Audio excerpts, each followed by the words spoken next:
May 27, 1942, the day Admiral Nimitz knew he could read every Japanese secret. May 27, 1942, Pearl Harbor, Hawaii.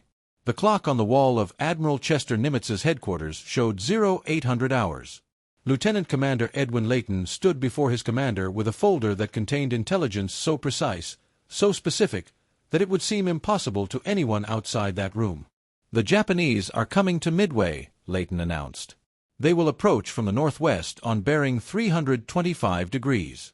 They will be spotted approximately 175 miles from the island. The attack will commence at 0700 hours on June 4th. Admiral Nimitz looked at his intelligence officer with the calm that had made him one of America's most trusted commanders. "You're telling me you know exactly where Yamamoto will be, when he will arrive, and what he plans to do?" "That's correct, sir," Layton replied. "We can read every order, every position report, every communication between Japanese commanders. We know their entire battle plan." The room fell silent. In that moment, Nimitz understood that the United States Navy possessed something more powerful than any battleship, more devastating than any bomb. America could read Japan's deepest secrets. What none of them fully grasped yet was that this moment represented the culmination of 2 decades of patient, methodical work. The code-breaking triumph that would change the course of the Pacific War had not happened overnight. It was the result of years of preparation, brilliant mathematics, and the tireless dedication of men working in basement rooms far from any battlefield. The intelligence Layton presented would allow Nimitz to set a trap so perfect, so complete, that historians would later call the resulting battle the most decisive naval engagement in American history. But the story of how America gained the ability to read Japanese naval communications began long before Pearl Harbor, in the quiet offices of a handful of linguists and mathematicians who saw war coming years before the first bombs fell. The foundation was laid in the early 1920s, when a young naval officer named Lawrence Safford recognized that future wars would be fought not just with guns and ships, but with information. Safford, who would later be called the father of Navy cryptology, established the Navy's first organized code-breaking unit in 1924. It was a modest beginning, just a few officers working with pencil and paper, trying to understand the diplomatic and military communications of potential adversaries. But Safford understood that Japan, rising as a Pacific power, would eventually challenge American interests. He began recruiting men with unique talents, linguists who had lived in Japan, mathematicians who could see patterns in chaos, radio operators who could pluck signals from the air. By the early 1930s, the Navy had established intercept stations across the Pacific, one at Pearl Harbor in Hawaii, another at Cavite in the Philippines, a third in Washington. These stations would eventually form the backbone of America's signals intelligence network. Among the young officers Safford recruited was Joseph Rockefort, a man whose career would become inseparable from the breaking of Japanese codes. Rockefort had joined the Navy in 1918 at age 17, lying about his age to enlist during World War I. He showed an immediate talent for languages and puzzles. His superiors noticed. Instead of sending him to sea, they assigned him to the Code and Signal section in Washington.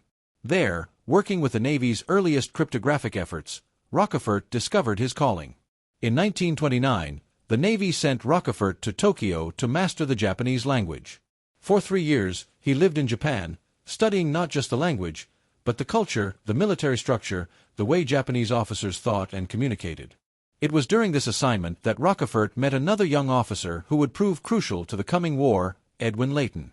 The two men formed a friendship based on their shared fascination with Japan and their conviction that understanding the enemy's language and culture would be essential in any future conflict. The Japanese introduced their most sophisticated naval code on June 1, 1939. American cryptanalysts gave it the designation JN-25.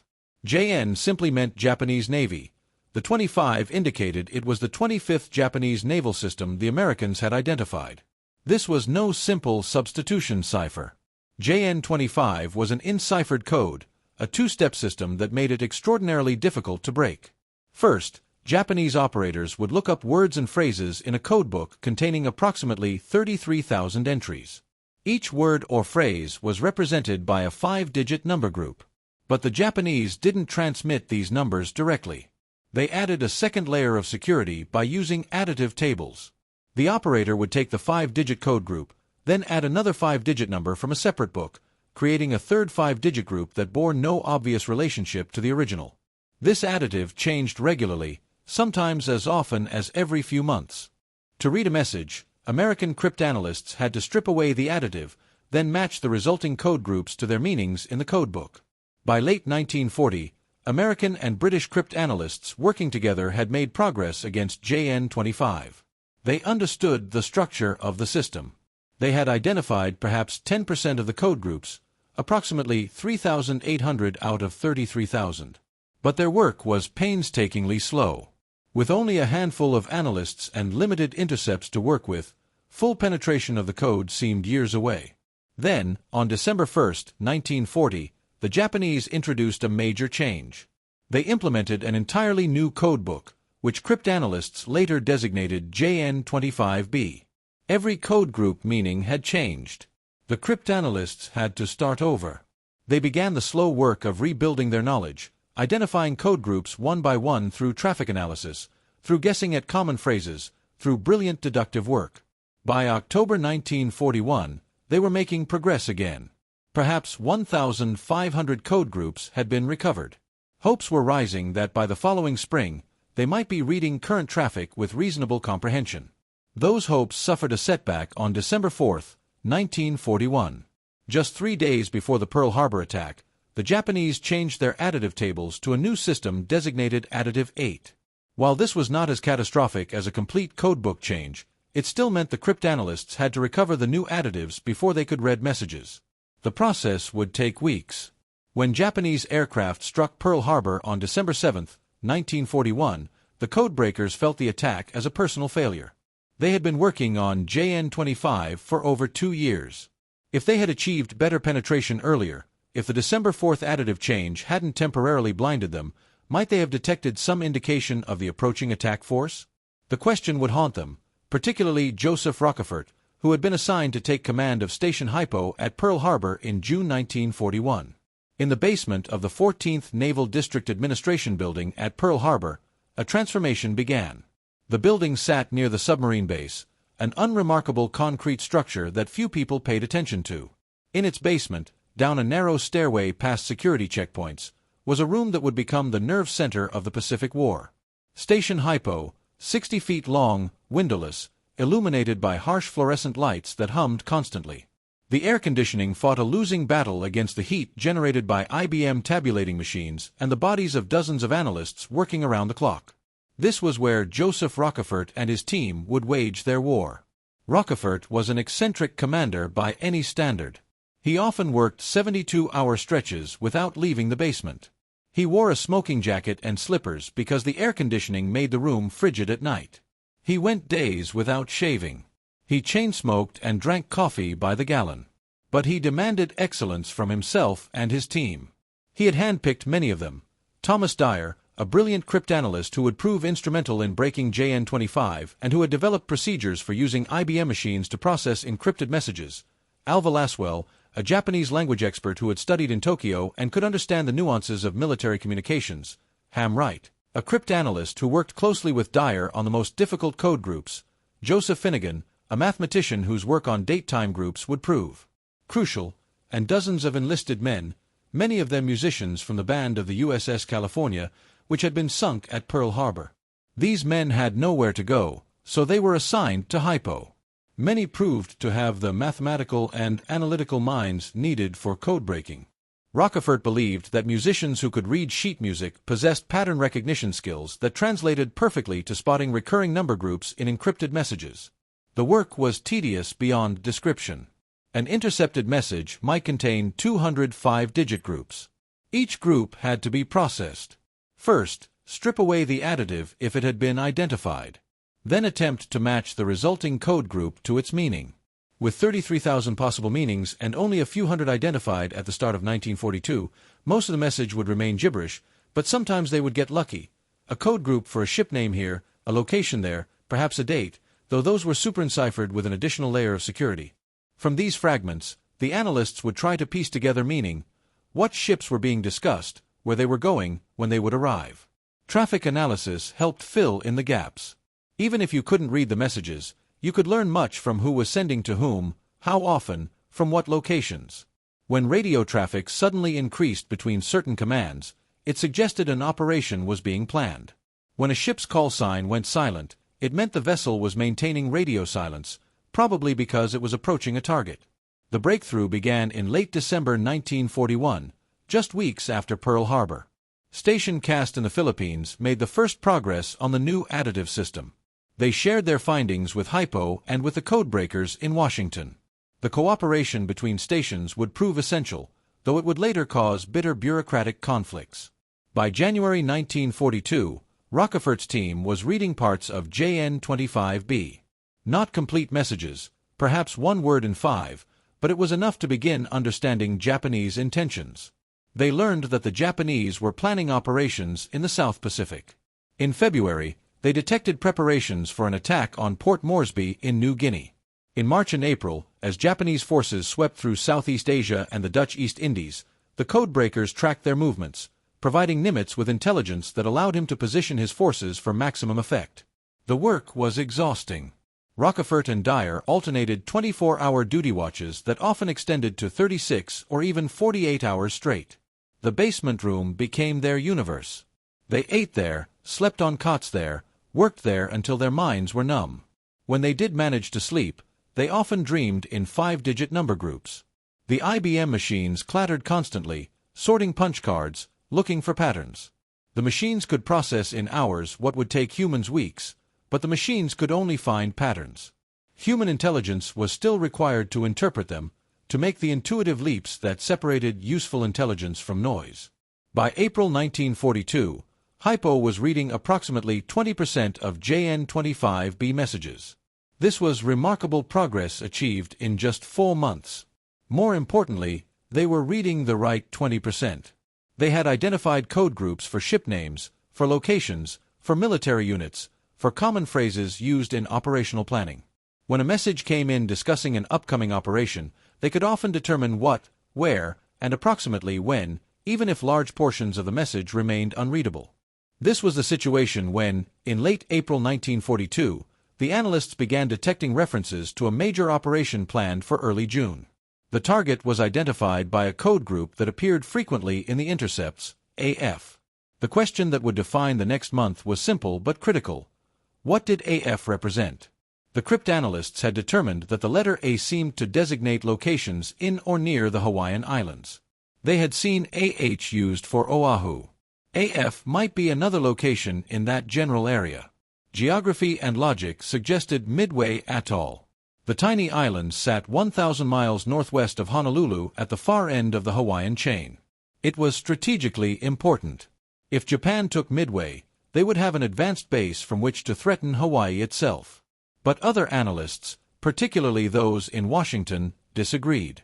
Some thought AF referred to Johnston Island or even the Aleutian Islands off Alaska. Others argued that the Japanese might be planning another thrust south toward Fiji or Samoa. Admiral Ernest King, Commander-in-Chief of the U.S. Fleet in Washington, was skeptical. He had never fully trusted Rockefort, viewing him as insubordinate because he often bypassed the chain of command to report directly to Nimitz through Leighton. Rockefort needed proof. If he was wrong, if Nimitz positioned his limited carrier forces to defend Midway while the Japanese struck elsewhere, the consequences would be catastrophic. The U.S. Navy had only 3 operational carriers in the Pacific. Enterprise and Hornet were in good condition. Yorktown had been badly damaged in the Battle of the Coral Sea in early May and was limping back to Pearl Harbor. Against these 3, the Japanese could field at least 6 carriers, including the 4 that had struck Pearl Harbor. Admiral Isoroku Yamamoto, commander of the combined fleet, had never suffered a naval defeat. His forces were experienced, confident, and had been winning steadily for 6 months. A mistake by Nimitz could mean the loss of America's entire carrier force. The Pacific War would be lost before it truly began. The fate of the war in the Pacific would turn on whether AF was Midway. In mid-May 1942, Lieutenant Commander Jasper Holmes of Rockefort's staff proposed an elegant solution. If the Japanese were reading American radio traffic, and if AF was indeed Midway, perhaps they could trick the Japanese into confirming it. The plan was simple but brilliant. Midway would send an uncoded radio message, one the Japanese could easily intercept, reporting a mechanical problem, something specific enough to be believable, urgent enough that the Japanese might report it in their own coded traffic. Rockefort took the idea to Leighton. Leighton presented it to Nimitz. Nimitz approved immediately. On May 19, Nimitz sent a message to the commanding officer at Midway via submarine cable, a communication line the Japanese could not intercept. The message instructed Midway to broadcast in plain language with no encryption that the island's water distillation plant had broken down and they urgently needed fresh water supplies.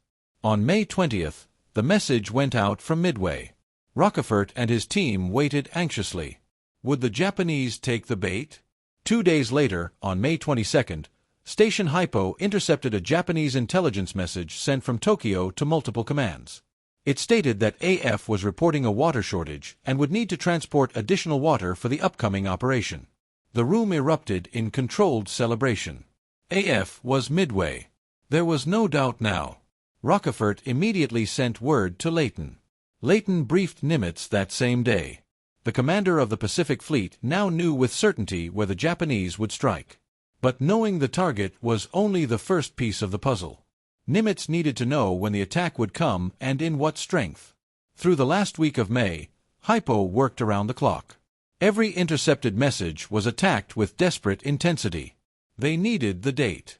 Finnegan focused on the super-enciphered date-time groups, the most secure part of the Japanese system. He searched through thousands of messages looking for patterns in how the Japanese encoded dates. On May 25th, he found the key. It was a brilliant piece of cryptanalysis that would allow them to read the timing of Japanese operations. The team immediately began processing the backlog of messages about the AF operation. On May 26th, the picture became clear. The Japanese were assembling a massive force, 4 carriers, 2 battleships, numerous cruisers and destroyers, an invasion force with troops to occupy Midway after the airstrike, a submarine cordon to intercept American reinforcements, and a diversionary force that would strike the Aleutian Islands to draw American attention north. The main strike against Midway would come in the first week of June, most likely June 4th or 5th. The attack would come from the northwest, approaching Midway at dawn to launch their aircraft. On the morning of May 27, 1942, as USS Yorktown entered Pearl Harbor with visible battle damage from Coral Sea, Edwin Leighton walked into Nimitz's office for the daily intelligence briefing. What he was about to tell the Admiral would seem almost impossible. The intelligence from Station Hypo was so precise, so detailed, that it included not just the target and the timing, but the exact bearing from which the Japanese would approach, the approximate distance at which they would launch their aircraft, and even the estimated time of the attack. Leighton's prediction that the Japanese would approach from bearing 325 degrees at approximately 175 miles from Midway, with an attack commencing around 0700 hours on June 4th, was based on decrypted Japanese operational orders. Nimitz listened carefully. He asked about confidence levels. Leighton was certain. This wasn't analysis.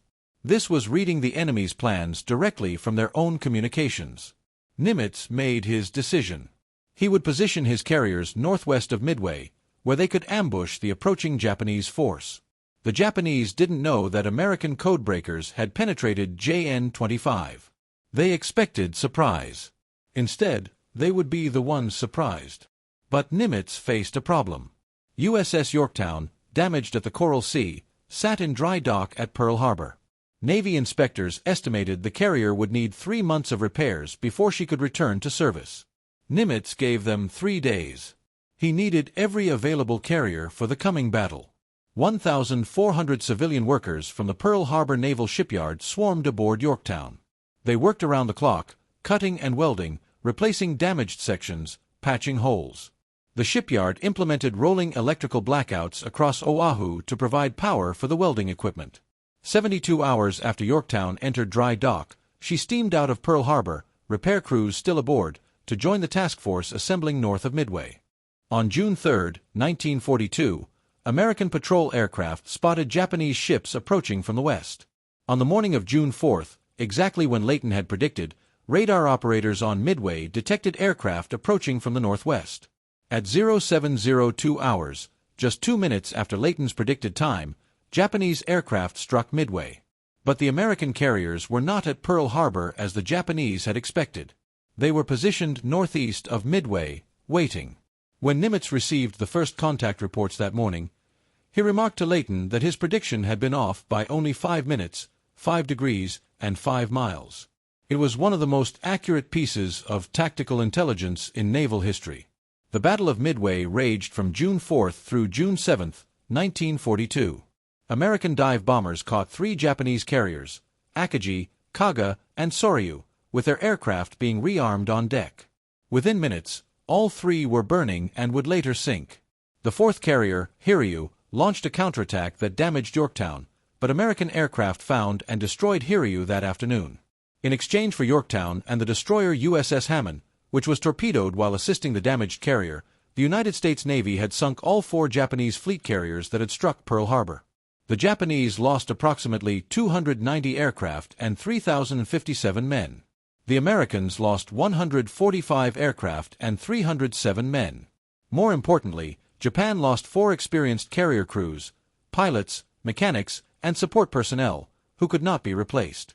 The Japanese Navy would never again achieve the striking power it possessed before Midway. The intelligence advantage did not end at Midway. Station Hypo continued breaking JN-25 throughout the war. Japanese commanders never realized their codes had been compromised. They continued using JN-25, periodically changing additives and codebooks, but the cryptanalysts kept pace with each change. The intelligence derived from JN-25, given the code name Ultra, shaped every major American operation in the Pacific. When Japanese forces moved, American commanders knew in advance. When Japanese convoys sailed, American submarines waited along their routes. When Japanese aircraft deployed to new bases, American bombers knew where to strike. One of the most dramatic uses of ultra-intelligence came in April 1943. American cryptanalysts decoded a message revealing that Admiral Isoroku Yamamoto, commander of the Japanese Combined Fleet and architect of the Pearl Harbor attack, would fly from Rabaul to Bougainville on April 18. The message provided his exact route and timing. Admiral Nimitz ordered an interception. 18 P-38 Lightning fighters from Henderson Field on Guadalcanal flew 500 miles to intercept Yamamoto's transport. They arrived exactly on time, exactly on course, and shot down both Japanese aircraft. Yamamoto died in the jungle of Bougainville. The operation succeeded because American cryptanalysts could read the Japanese Navy's most secure communications. It was Operation Vengeance, and it demonstrated the power of signals intelligence to change the course of war. The intelligence triumph at Midway nearly ended in disaster 1 month after the battle. On June 7, 1942, the Chicago Tribune published a front-page story by reporter Stanley Johnston titled, "Navy Had Word of Japan to Strike at Sea." The article strongly implied that the Navy had advanced knowledge of the Japanese battle plan through code-breaking. Johnston had been aboard USS Lexington during the Battle of the Coral Sea and had seen classified dispatches. His article came dangerously close to revealing that American cryptanalysts could read Japanese codes. President Roosevelt and Navy Secretary Frank Knox were furious. They demanded Johnston be prosecuted under the Espionage Act. A grand jury investigated but declined to indict. Fortunately, the Japanese either didn't see the article or didn't understand its implications. They continued using JN-25, never suspecting it had been compromised. Joseph Rockefort received no medal for his achievement. In October 1942, despite having provided the intelligence that enabled the victory at Midway, Rockefort was relieved from Station Hypo and reassigned to oversee construction of floating dry docks on the West Coast. The removal resulted from bureaucratic infighting in Washington. Admiral Ernest King's intelligence staff, led by Captain John Redman and his brother, Commander Joseph Redman, resented that Rockefort communicated directly with Nimitz rather than routing intelligence through Washington. They also disagreed with some of Rockefort's assessments. When Admiral Nimitz recommended Rockefort for the Distinguished Service Medal immediately after Midway, Admiral King denied the recommendation. Rockefort would spend the remainder of the war in obscurity, his contributions unknown outside a small circle of intelligence professionals. The injustice haunted those who knew what Rockefort had accomplished. Edwin Layton, who worked with Rockefort through those critical months, wrote in his memoir that the treatment of Rockefort was one of the great injustices of the war. Admiral Nimitz agreed. After the war, Nimitz supported efforts to gain recognition for Rockefort, but the intelligence bureaucracy resisted. In 1957, Station Hypo received a Presidential Unit Citation for its work before and during the Battle of Midway. Rockefort attended the ceremony in Washington. It was some recognition, but not what he deserved. He died on July 20, 1976, in Torrance, California, at age 76, still without the individual recognition his achievement warranted. A decade after Rockefeller's death, the Navy finally acknowledged its error. On May 30, 1986, President Ronald Reagan posthumously awarded Rockefeller the Distinguished Service Medal at a White House ceremony. Captain Rockefeller's children attended, along with senior defense officials including Vice Admiral William Stewdman, Director of the National Security Agency, and Vice President George Bush. The citation praised Rockefeller's decisive contributions to the U.S. victory at Midway and stated that his brilliant and untiring efforts were largely responsible for the victory. It was recognition that came far too late, but it restored Rockefeller's place in history. Today, the Navy's intelligence school at Dam Neck, Virginia, bears Rockefeller's name, ensuring that future intelligence officers will know the story of the man who broke Japan's codes and changed the course of the Pacific War. Edwin Layton, Rockefeller's friend and the man who briefed Admiral Nimitz on May 27, 1942, also went unrecognized for decades. He served as Nimitz's intelligence officer throughout the Pacific War, providing the admiral with accurate assessments that shaped every major operation. After the war, Layton retired with the rank of Rear Admiral, but remained silent about the code-breaking operation. The work of Station Hypo remained classified. Not until the 1970s, when the National Security Agency began declassifying World War II signals intelligence materials, could the story be told. Layton co-authored a memoir, And I Was There, Pearl Harbor and Midway, Breaking the Secrets, published in 1985, shortly after his death. The book provided the first detailed public account of how American cryptanalysts broke JN-25 and enabled the victory at Midway. The immediate aftermath of Midway saw an expansion of the code-breaking effort. More analysts were recruited. More intercept stations were established. The IBM machines were upgraded. By late 1942, the Navy was processing thousands of Japanese messages per week. The intelligence product was distributed through a system called Ultra, borrowed from the British designation for intelligence derived from broken codes. Ultra reports went to commanders with strict security protocols. They were printed on special paper that would dissolve in water if the ship was sunk. They were never to be discussed over radio. Actions based on ultra-intelligence had to be disguised to prevent the enemy from suspecting the source. This intelligence guided every major American operation in the Pacific for the remainder of the war. When American forces invaded Guadalcanal in August 1942, ultra-intelligence revealed the timing and strength of Japanese reinforcement attempts. This allowed American naval forces to intercept and destroy several Tokyo Express runs that were bringing troops and supplies to the island. During the Battle of the Philippine Sea in June 1944, ultra-intelligence gave Admiral Raymond Spruance detailed information about Japanese carrier locations and aircraft strength. This contributed to the destruction of Japanese naval aviation in what American pilots called the Great Marianas Turkey Shoot. The intelligence also had strategic implications beyond tactical battles. By reading Japanese communications about fuel shortages, shipping losses, and resource constraints, American planners understood that Japan's war economy was faltering.